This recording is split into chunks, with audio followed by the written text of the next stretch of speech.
Ladies and gentlemen, get ready to embark on a journey like no other.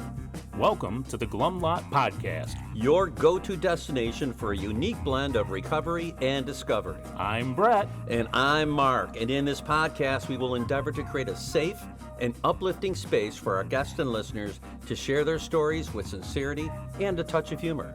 Remember, we are not a Glum Lot. The Glum Lot Podcast is more than just a source of entertainment. It's a beacon of hope, proving that even in the darkest moments, recovery is possible. Every story we share carries the power to inspire positive change. So buckle up, get ready to listen, and join us in discovering the strength that lies within every individual's journey. This is the Glum Lot Podcast, where humor meets hope. Okay, welcome to episode number 88. That's 88 of the Glum Lot Podcast, Mr. Brett. I just had an overwhelming need. I just wanted to scream. For some reason, I just wanted to do that because I thought it'd be funny, but I'm glad I didn't. You wanted to scream what? Yeah, just be like something silly. I don't know where that came from. Do it. No. Hey, you know what? Go for it, Brett. I know, but... If it makes you feel good and it doesn't hurt anybody else, why not? It's just because of the conversation we were having before. He was like telling me to be quiet, and I just wanted to be like... Wanted to bark like a bulldog. Yeah, so anyways. Well, here we are. Here we are, and, you know, it's funny.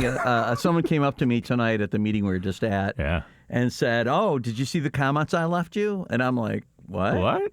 He said, I left comments. I said, what, on the Facebook page, which, by the way, is the Glum Lot Podcast on Facebook. Yes. Please join the group. And he said, no. I said, where? He goes, on the podcast. I mean, like, you mean like on Spotify? Yeah, that... He goes, yeah. I go, I didn't know you could leave comments on it. He goes, yeah, I've been leaving comments. Yeah, that was the coolest thing. I had no idea. So, Brett, did you go look at them? I did.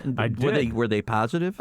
Very much so. Oh, I'm going to have to go back and read some of those. I want to go look, too. I need a little ego boost. I'll go look at them. Yeah, my gosh. You guys are the greatest, man. And by the way, thank you for those that have left comments. Yes, please leave comments now that we know we can look at them. Oh, my gosh.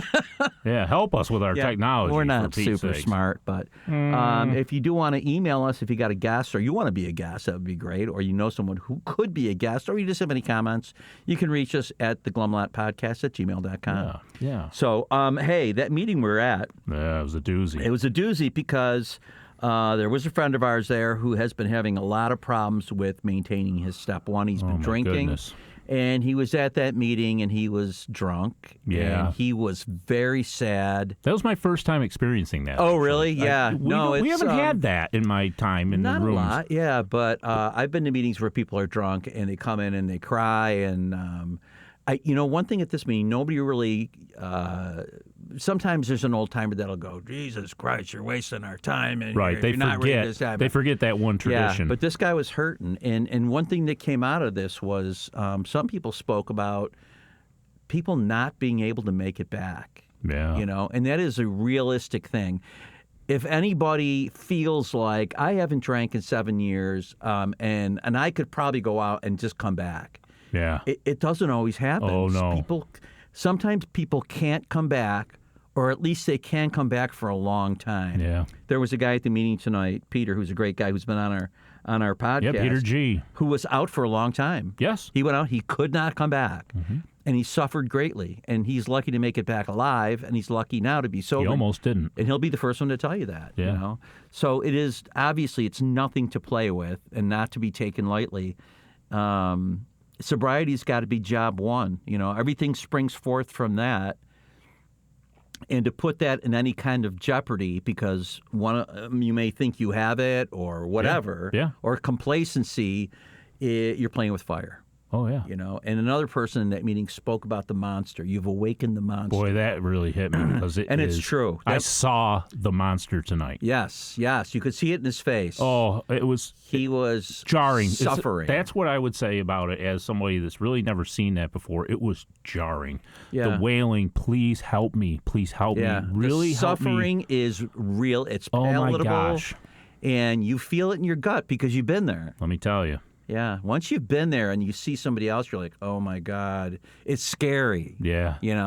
Oh, it's a healthy fear, though. There was a few of us guys that have only been in a few years that you could tell were visually upset about that. Yeah, it's but at the same time, how wonderful is it that he was able to come in there in that condition, right? Yeah. I mean, It's not ideal, but he did. He came in, right. and how wonderful it is to see how the room reacts, right? So if you're thinking that the room is going to judge you or get on you, you know, sure. In other words, don't feel like you got to get sober to come back. Right. You know, come back when you can, because you may not get another opportunity. Yep. If there's a glimmer of a chance or a thought that you have some hope that you could act on it. And you know, it also we're out here in the suburbs, and we've got long-term sobriety, and you know, we have a lot of fun at meetings, but it's serious shit. And it turned serious tonight. It did, and I'm glad. It's a good thing. And sometimes I can get concerned in meetings because sometimes there's not really good AA discussions. Tonight there was good AA discussions because it was real. Yep. It was not just the normal complaining and stuff about life. This was fucking life or death tonight. Yep, it was good. So yeah.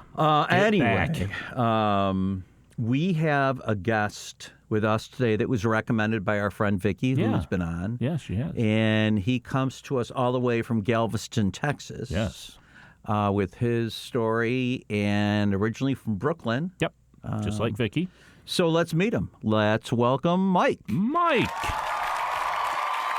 Welcome to the podcast, Mike. Hi, Mike. Hey, guys. How you doing? And Mike joins us all the way from Galveston, Texas. Yeah. And you can tell by his accent he's not from there. That's right. He doesn't have the Southern accent.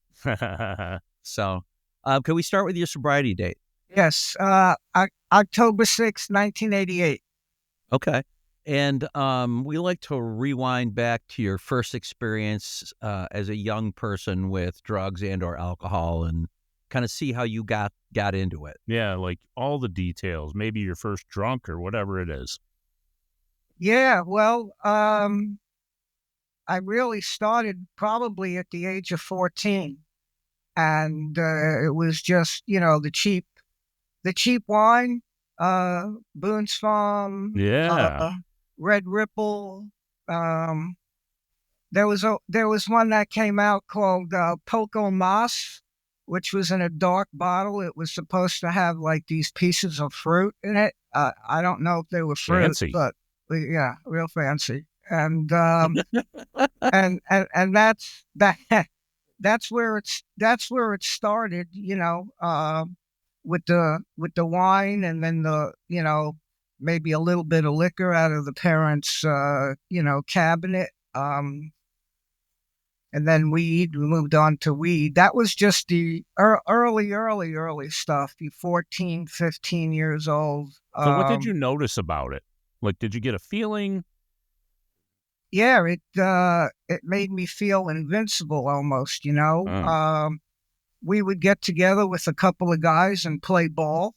We loved to get drunk and play ball. We had cleaned out. I lived in a 6-story apartment building in Brooklyn. We had cleaned out the basement that they used to store furniture. It was an old air raid shelter.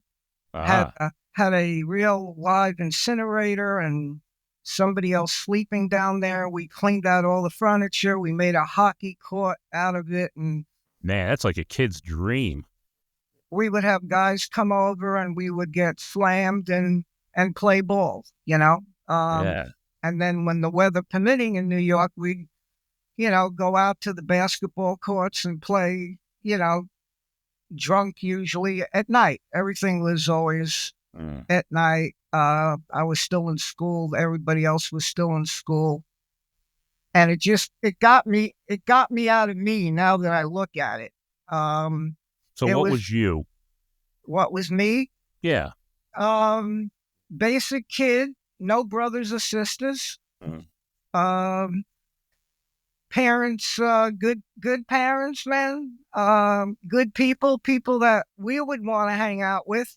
Absolutely. We lived in a 3-room apartment. Not a 3-bedroom, but three rooms. The kitchen, living room, bedroom. That's it. Bathroom, of course.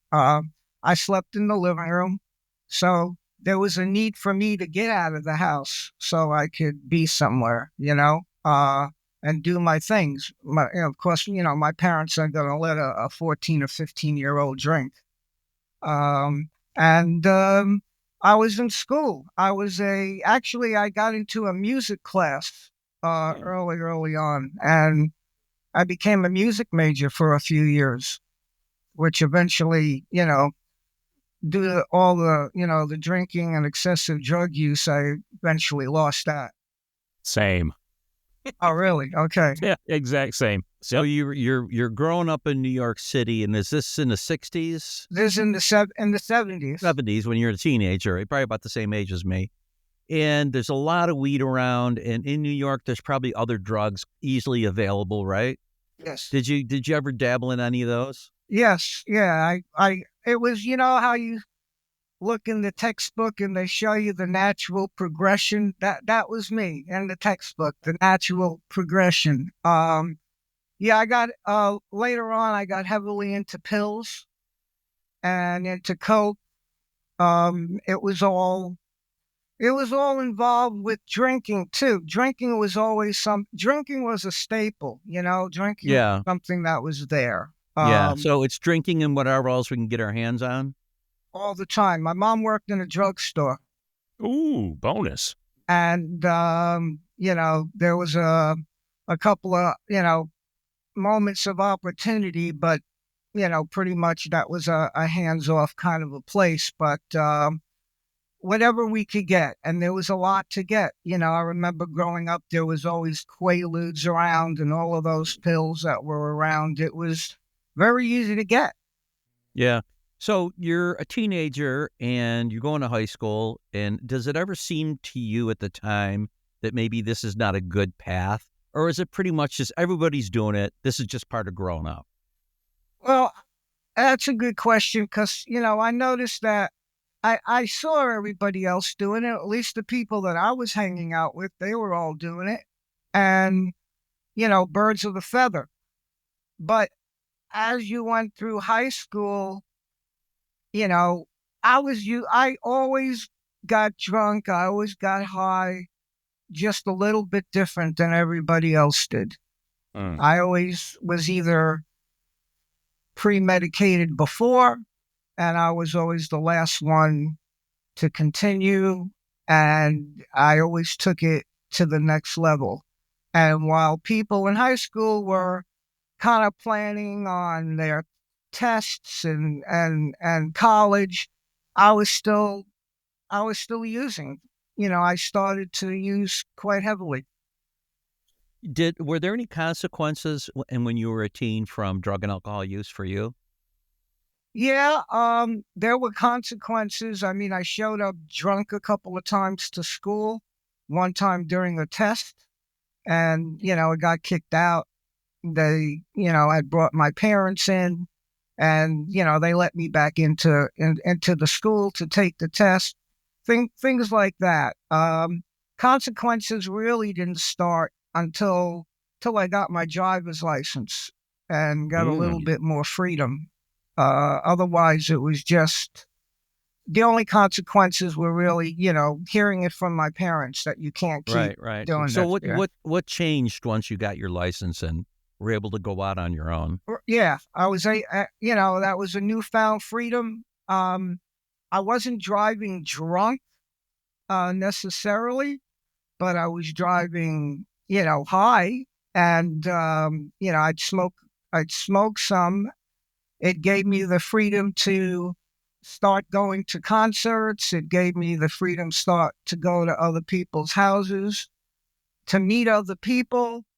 It gave me the freedom to, if somebody had weed or somebody had pills, I could just hop in the car and go. My dad gave me the car a lot. We had a 1970 Nova, and he gave me the vehicle a lot. Great, great, great car. It's funny. My first car was my dad's 72 Chevelle, which was very close to a Nova. It's almost the same. Yeah. And it was an awesome car. Yeah. So do you think you said you were an only child? Yeah. Is that correct? So do you think that's why it was maybe hard to get into groups like that, and that's what this stuff allowed you to do? Oh, yeah, absolutely. Yeah, because, I never really had anybody up in my house. It wasn't a good situation. there was no freedom there. In fact, I left home rather young. At about, I used to say I was about 17 and a half, but I was maybe a little bit older when I take a look at it, but not by much. Because I always heard, my rules, my house. And I said, well, I gotta change the house. I only, because they're definitely changing the rules. Yeah, the rules were not going to be renegotiated. I only moved like a block away, and I had an apartment that I split with somebody else. So when you get out of high school, do you go to college or the military, or what's your next move? Yeah, what I did was I'd gotten a job at a local hardware store, hardware, housewares, things like that. And college, I tried on a part-time basis. I tried Brooklyn College, Queens College, those types of colleges, but I could never stay. Brooklyn College threw me out. I had a 1.7 GPA? Yes, thank you. I was so far from it, I don't even know what the hell it's called. I don't know. They told me I had a 1.7. I thought it was a blood alcohol content, but it was my GPA. You know what? That would have been an achievement at that point. So I had left school many times. I went back I changed school, made a geographic and changed school, figuring there's something wrong with the school. And I went to Queens College. At that time, I was still working at the hardware store. They fired me a couple of times throughout the years, but they kept taking me back because I was high. I came to work high. I was also working at the Y. We had a YMHA that I would work at during the summer for a couple of months, like a day camp type of a thing. So I was bumping around a lot during those years. After high school, I graduated high school in 1974. So as you are, like you say, bumping around, is your drug and alcohol use, is it progressing? Yeah, it's progressing a lot. It's not on the weekends anymore. It's just about every day. I eventually started using pills every day, weed, and I didn't even really care about weed. It wasn't even really my thing. Yeah. But alcohol was present every day. In my teens and into my early 20s, I eventually I got into heroin in my 20s. I moved into that. I was already living out of my parents' house, and I started using heroin. So I imagine your friends' demographic changed as well. What was that? I'm sorry. I imagine your type of friends or the type of friends that you had were changing as well. Yeah, I had to go where there was people, like we say, like-minded people that were doing that, and I had to seek out, new people, new dealers, new areas, basically whatever it took. And as long as I was working, making money, dealing a little bit, also, to support myself. Did there come a point at which you realized that this lifestyle was becoming a problem for you? Yeah, a lot of times, Mark, a lot. I remember what it felt like when I thought that I was like being dope sick, that I was getting dope sick. And I called my cousin, who was a user of a lot of stuff, and I asked her, I said, what does it feel like when you don't get drugs and you don't? She started laughing. She said, congratulations, you got what we call a chip. And I said, a chip? I never heard that before. She said, yeah, you're jonesing, you're getting sick. And that's sort of when I knew that I had crossed the line. It had a grip on you. Now, when you got your chip, did everybody in the room applaud and like congratulate you, like you're getting a 1-year chip in AA? I'll tell you, She, if you could have heard, she was laughing her ass off. She thought it was really funny. I was her little cousin, and she says, "Oh, my little cousin's got his first chip." So she dabbled as well, I gather. Yeah, she was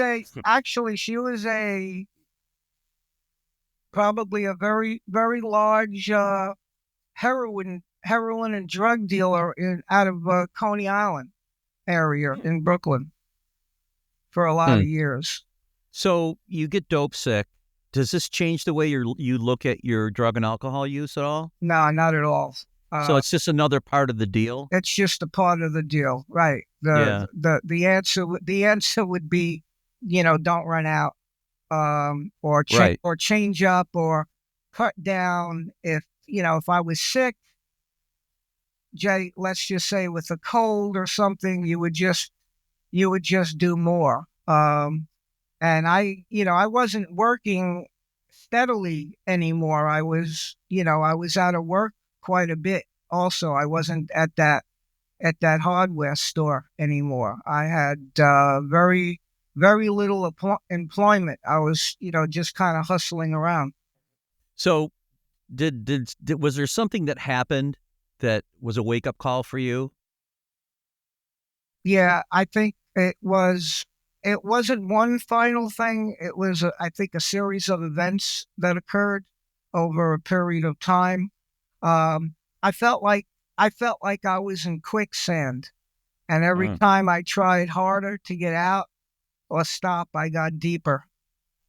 I had those moments of clarity that people talk about, where you see something happens that you see yourself, you see what you look like. I remember seeing myself at like 125, 130 pounds and all gray with my eyes sunken in, thinking, that looks okay, or that, is that me? And things like that started happening a lot closer together. And was there anybody else in your life that said something to you about it? Yeah, there was. I really didn't stay around those people, though. I pretty much cushioned myself away from my mother and father. See, there was no brothers and sisters, so that made it easier. My mother and father, they tried to talk to me early on, and eventually I think they just pushed a lot of it under the carpet at that point, especially once I was gone. A few people, when I was working, a few people would say, "Come on, Mike, it's 10 o'clock in the morning," or, "Haven't you had enough?" or, "Let's go home," things like that. But there was no real, "We got to take you for help and, put you somewhere." There was never that. There wasn't that much outside help at that time. Right. Rehabs weren't a big thing back then. You had Odyssey House and Phoenix House, and both of them you had to be in jail at that time prior to getting accepted. And I had little stints of getting locked up, and that was another thing that was happening. But I was never in prison and never did a long bid that would even qualify for anything like that. What kind of stuff were you getting locked up for? Just like petty? Petty drug dealing. One was theft, disorderly conduct. Took a car. Things like took a car. Just stuff like you would show up at court and they would kind of let you go. Yeah. Were you on probation? I was never on probation. Never on probation. I did do a couple of weeks in Brooklyn for auto robbery and disorderly conduct, but I never got on probation with that. No. When you're in lockup, is there heroin available for you in there? Yeah, there's a lot of things, but it's still county jail. It's not like going anywhere else. Right. You're not going to state prison, but you're in county jail, but you still got to get your dope, right? I was sick for like the first 3 or 4 days, and I never got dope in jail. Okay. So you just weaned never yourself did. off it? I came out, being forced to be clean, and the first thing I did was to go get high. The first thought. Yeah, I was going to say that's kind of an opportunity. Oh, yeah. But Finally. you're only going to just get it because it's been so long. You're like, I'm going to do that, right? Yeah, I mean, I already knew what I was I already had my dealer waiting for me when I got out. Yeah. So what changed that made you not want to live like that anymore? Okay. First of all, I had gotten a job, drug test they were not doing in the late 70s, early 80s. And I'd gotten a job, and I was able to use on the job, no drinking during the day because you would sink. So we would use everything else. What changed was that eventually, you know how they say, I couldn't live with or without them. Yes, you're hell of using and hell of not using. And I couldn't live with or without the drugs anymore. I was in too much pain. They weren't working. I felt that they were getting harder to get, harder to use. I had to use more than I was using. Sure. And we had hired a guy in the shipping department of this company who I started to use and get high with. And I had an apartment that I was living in that I ended up keeping by myself. I had a roommate. I was actually homeless for a small period of time, staying in people's houses and living in. I stayed in the car for a while. That wasn't even my car, but I was sleeping in it. This was before I got this job and still using. But anyway, to answer your question to what changed, this guy that I was hanging with and doing drugs with and drinking with, all of a sudden, and I mean all of a sudden, just stopped hanging out with me and was doing his own thing. And one day I looked at him and I said, "Man, you look real healthy. You look good." Well, long story short, he was in AA. He was going to AA and NA. All right. Mm-hmm. And my journey started in NA. So he was already about a year and a half almost in the program, and he was walking around with a book that was in a brown paper bag. He had it, and we started talking, and he started laughing. He goes, "Man, you really need this." And I'm like, "What are you doing? I know you don't want to stay with me anymore." So I went with him. They were doing. So there was an attraction to this. What's that? There was an attraction to this, right? Right. Absolutely. I went to his house in the Bronx where he lived at, and they had meetings in his house. And I went there, and I was drunk. And I went back a few weeks later, and I was drunk again. So he talked to me and told me that, you need to really put 24 hours together here and come to a group anniversary at this church in the Bronx. So I did. I put 24 hours together and went to this group anniversary in the Bronx. Got a white chit. There was 300-400 people there. Holy and that was my. Was that AA or NA at that point? That was NA. Okay. Yep. That was NA up in the Bronx, in the South Bronx off of Fordham, and and then that was it. That was my journey right there. What caused it? What started it? What was the thing that you witnessed there that? Again, it wasn't just one thing. It was just I couldn't live like this anymore. I was hurting, physically, mentally. You people told me I was spiritually dead at this point. I was just like a walking zombie. I had, there was no joy. There was no laughter. I was on the outside looking in. I had pushed friends and family away. I was alone. I was totally alone.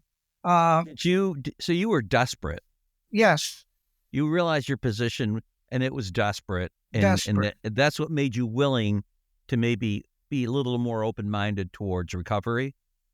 Yeah. So you get in with this friend of yours, and you go to this pretty massive gathering, and you're moved enough to maybe think, you know what, I want to try this. And so do you ask for help? Yeah, I asked for help. I stood up and said, "My name's Mike. I'm an addict, and got a white key tag." Took some names, went back the next night, and started to see. I lived in Brooklyn, but I was going to meetings in the Bronx. I was still a little bit too afraid to go to the meetings close to where I lived, because I didn't want to run into local people. Not for fear of knowing that I'm going to meetings, but some of the neighborhood people. Because I lived in a rough neighborhood back in the 70s and 80s. It was a tough neighborhood, and I was afraid of running into people. But I eventually had to go to Brooklyn meetings, because you got to go where you live too. Yeah. So do you get a sponsor early on?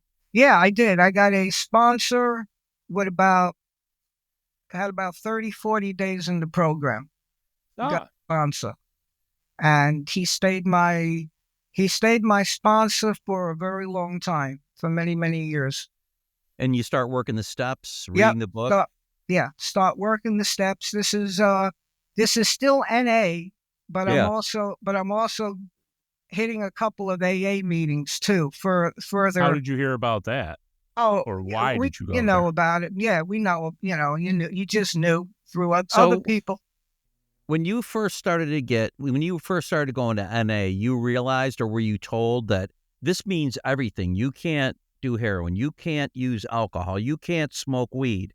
Did they give that to you? Yes. Or was it, yeah. Yeah. They gave that to me. They gave that to I had a group of guys that, thank God, they were there, because they really engulfed me and took me in. I was, working, but I was broke, and they got me. They gave me a book. They took me out to eat. They told me that, this means anything and everything. If you take a sip of champagne at a wedding, you lost it. Yeah. 100% abstinence. 100% abstinence. And for today. Did you learn at the time that this was a disease? The disease aspect of addiction and alcoholism? Yes, absolutely. I learned that this was a disease, and this was the solution. This was the way to treat it. Good. And you start working the steps. And did you have a good step 2 and 3? Was that difficult?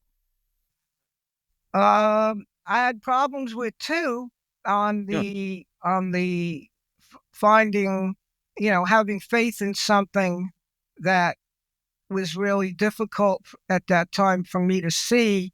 My sponsor, I remember him saying, "If you don't believe that I believe that we believe." Yeah, there you and go. I try to work it like that. Did you have a religious upbringing at all, or no? I was bar mitzvahed, but I did that for my mother and father. They threw me out of Hebrew school. They threw me out. I got bounced out. My parents paid some money for me to get my lessons and let me have the main synagogue or something on a Saturday to do my thing. But I was raised like that. And the funny thing is that they weren't religious people at all, but they wanted this bar mitzvah thing. And, being 12 and 13 years old, I did it. I didn't have a choice. Right. You just do what your parents tell you. Sure. Right. Yeah. I get that. It. Yeah. So, but did you, when you had to make this spiritual connection in order to survive in step 2 and 3, did that come into play at all? Your past experience with religion? Yeah, because I always thought that NA and AA, that these programs were a completely religious program and not a spiritual program. I didn't understand. I didn't know what spirituality was until I came here. I was told by, you people that it's not a religious program. Yeah, I know. And, I think some people on the outside, they hear about the serenity prayer. We may say the Lord's Prayer at the end of the meeting, and they're like, okay, so this is a Christian thing. And when you get in there, that stuff is present. Sure. But if you read the big book and you talk to the people in the rooms, that's really kind of a product of just where we live, in the United States. And there are, there are practicing Muslims, practicing Jews, practicing Buddhists that are all part of this, and it is kind of the opposite of religion, really, because there are no steadfast dogmas attached to anything we do. Right. It's your interpretation. That's why they're very clear with saying God as you understand him. Or in our case, a lot of times as we don't understand him, right? Agree. Yeah, definitely. The important thing is that you find that connection. That's what's going to save you. Right. Something other than yourself, something greater than yourself. Agree. And so for you at that start, was it the people, the rooms? Oh, yeah, absolutely. You know how they say the GOD, the group of drunks, but it was more than that for me. It was the GOD, the good orderly direction is what it was for me. I was very basic, make a meeting, talk to my sponsor or talk to somebody else, go home, do the same thing again tomorrow. Good orderly direction. It still is to a lot. Good orderly direction. And so as you're getting away from this, I mean, the whole thing with heroin and drinking and other drugs is that swallows up your life. And so you start this new life. And as you're doing this, are you kind of thinking, oh my God, this is so different. I didn't think I could do this. This is amazing. How do I keep this going? That kind of thing? Yeah, I thought about that every day. See, when I got sober and clean, and I know you guys are in New York also, that back in the 80s, the AIDS epidemic was really prevalent. Yes. And, that scared the shit out of me. Sure. That I could have been an equal opportunity employer of that crap. And, right. With IV drug use was a big spreader. Right. So I realized that this was going to be a different way of life for me. I really didn't incorporate a lot of the program in the very, very beginning, but I kept my seat, though, knowing what was waiting for me on the outside if I went back to drinking and using. That very basic instinct I had. I got involved taking care of the coffee and the hospitality. Some service. Early on, after about 40 days, 50 days. I went to a business meeting with my sponsor, and I took that commitment. And then, I became a little bit of a rageaholic the first year or so. I was just angry. Yeah, so that's one of the good things, right? We start to feel again, but also one of the bad things is we start to feel again, right? And all those things, all that shame, guilt, whatever it is, our past, all those things are all of a sudden ours to deal with. And how did you navigate that part of your sobriety? The raging part. Well, I remember speaking to this. I remember her like it was 5 minutes ago. This woman, Rosie, she was a biker chick.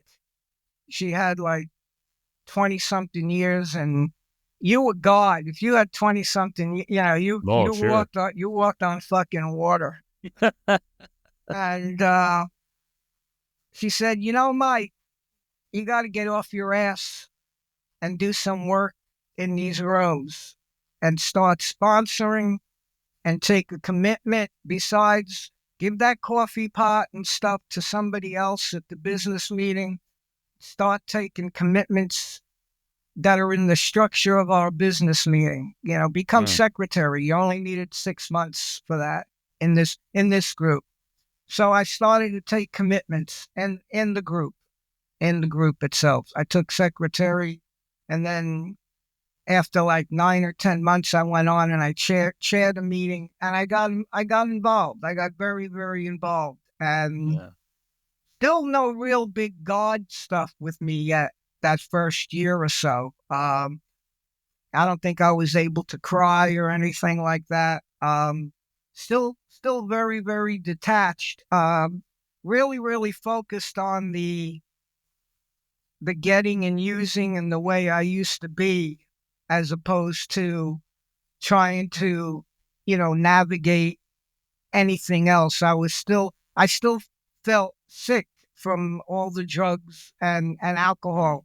After like a year, I still didn't feel good.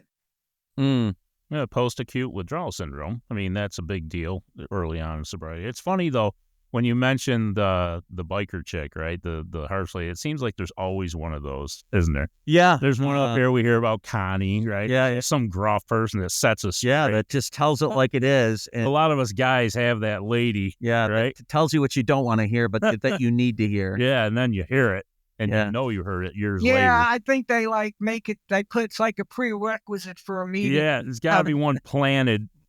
Yeah, you gotta have one biker. You gotta have one ornery biker chick in there.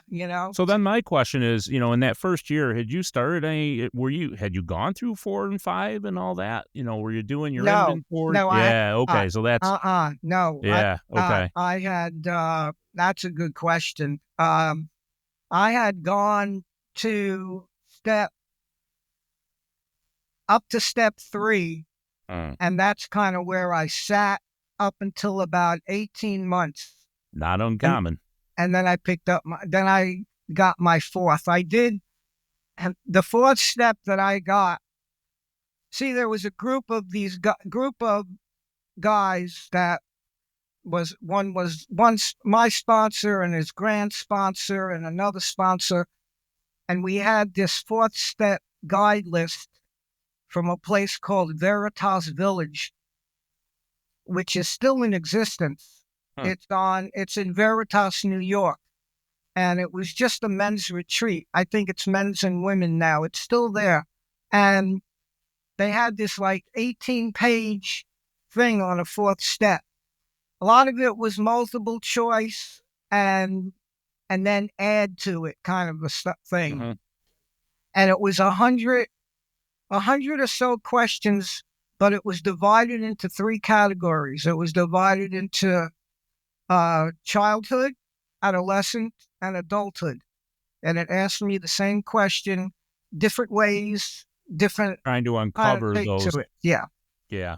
And that's what I did after I had about 18 months. I did that. It took me about 3 or 4 months. I sat with it until I completed it. And I would say at about 20 months, I did step 5 with my sponsor. What came about from that? Well, what I got to see was a lot of patterns of things that I did when I was a kid that I was doing when I was adult, only with adults. We never really grew up, right? Never did. I mean, when they say that you're as old as you were when you were using, when you come in here, they're not lying about that.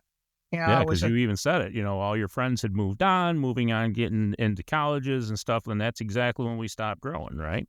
Yeah, all those people were gone already. That was an afterthought, and in between all of this, what I didn't say was that in 1975, after high school, I had gotten drafted to Vietnam. Oh, yeah. Oh. But the reason why I didn't think of it was because I went to basic training, but they never took me. Wow. They didn't take anybody because Nixon ended the draft for that year. And anybody that drew a lottery number from 1 to 98 was not going to go, and I drew a number 24. Oh, So my I goodness. didn't go with 10 or 11 days, and I didn't have to go. Yeah, your timing was impeccable with the Mhm. draft. Yeah. 75, Right. 75 is when it ended. You're like, thank God. Yeah, I missed that by like 3 years. Yeah. Okay. Yeah. So after the fifth step, did you move right on after that? Right. In AA, in Yeah. AA, you mean? Yeah. Yeah.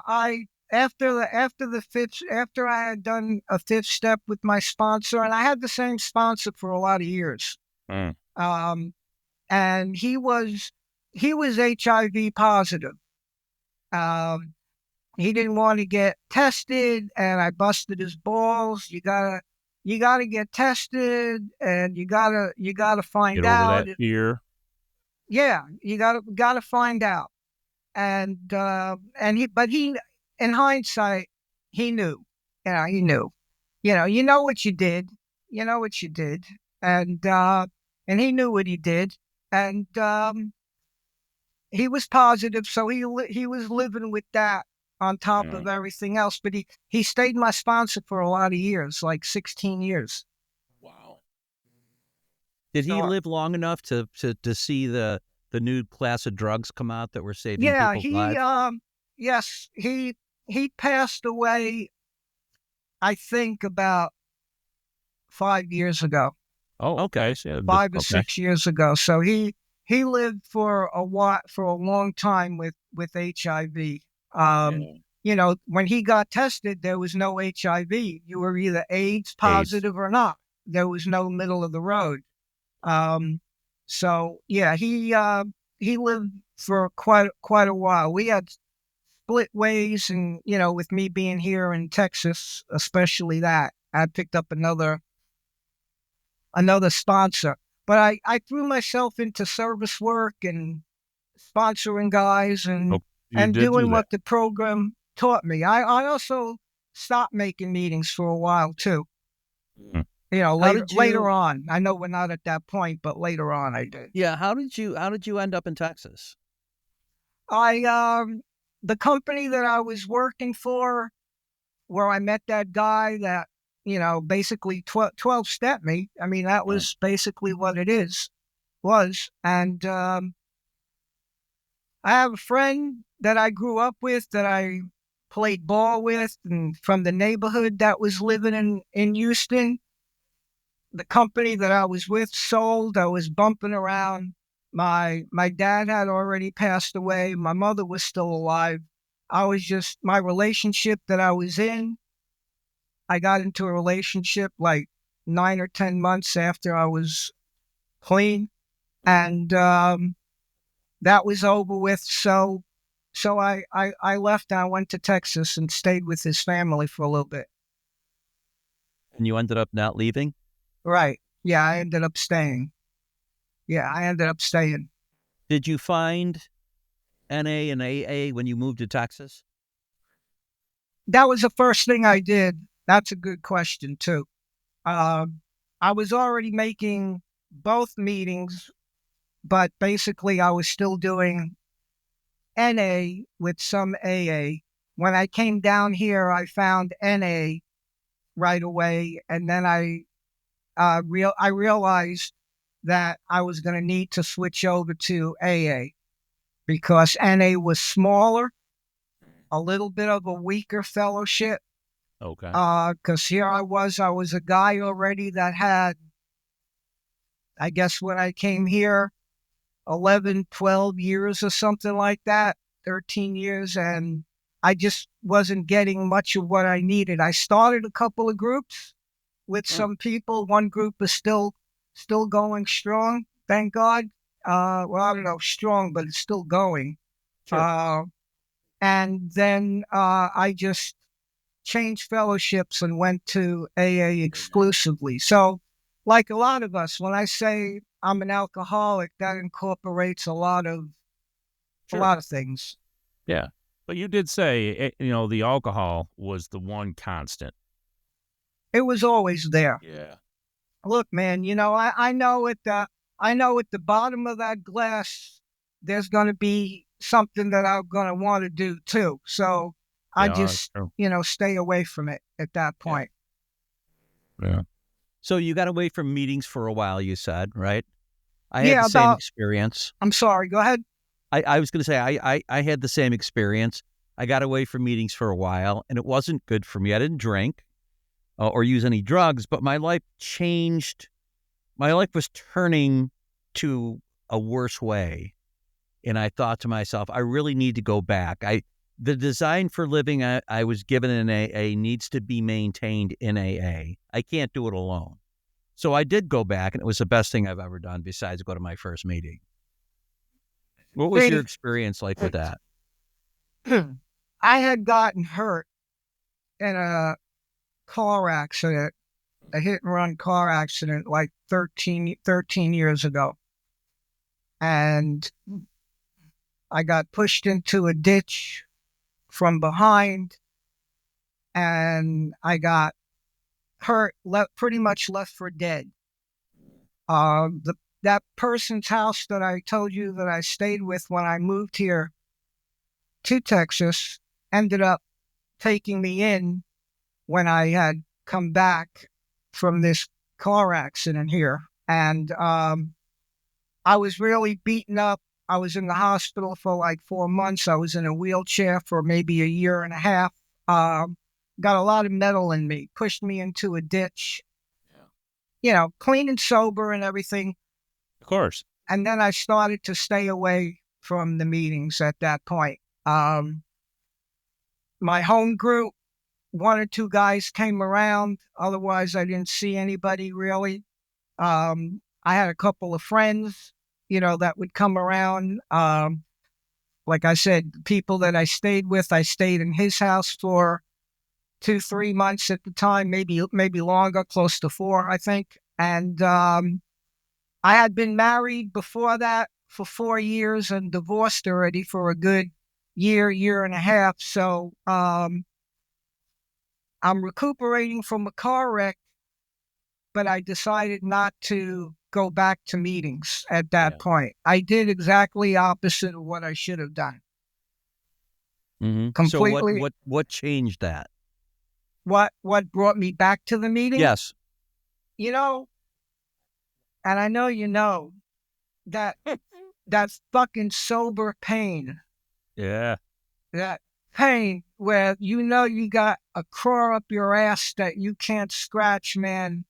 And, you're back to, Mark, you're back to thinking homicide or suicide. I was.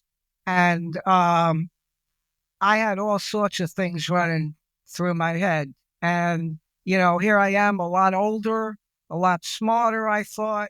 And the sober pain that I had the noise was so loud.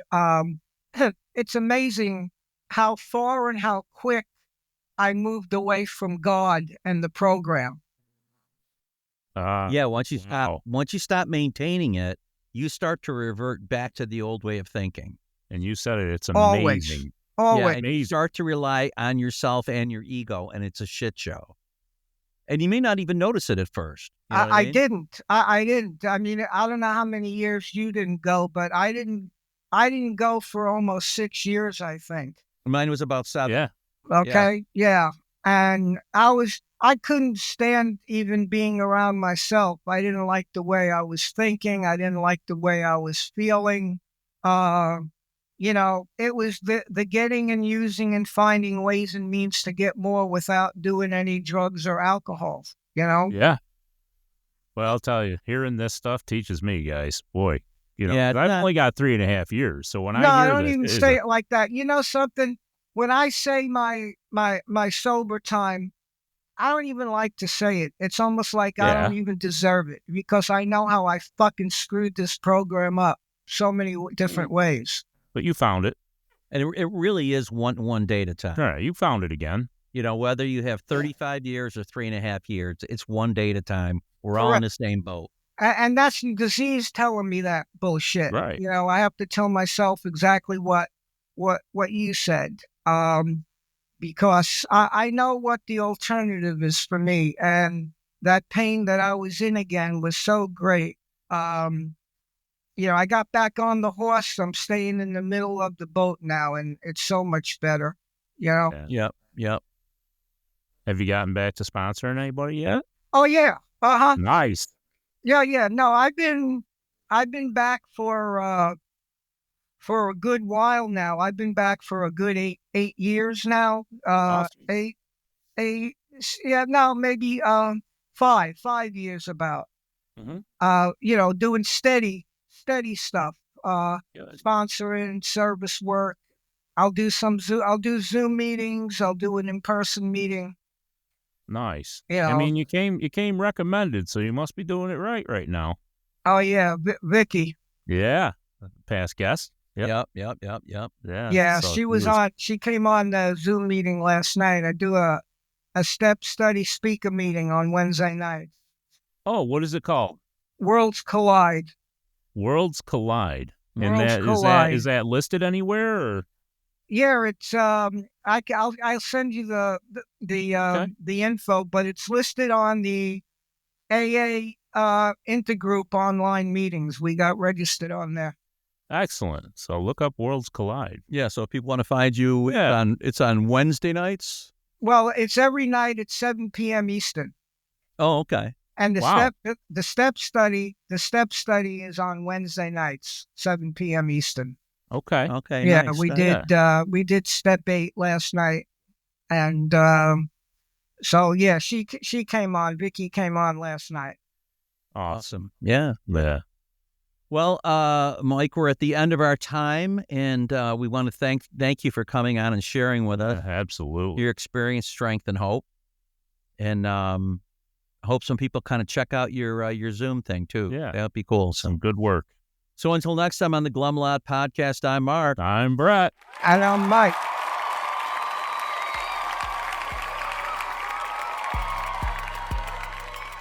As we wrap up another episode of the Glum Lot Podcast, we want to extend our heartfelt gratitude to each and every one of you who tuned in today.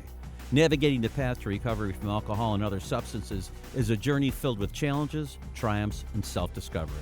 Remember, we're not affiliated with Alcoholics Anonymous, but we're here to provide a safe space for open conversations about the complexities of recovery.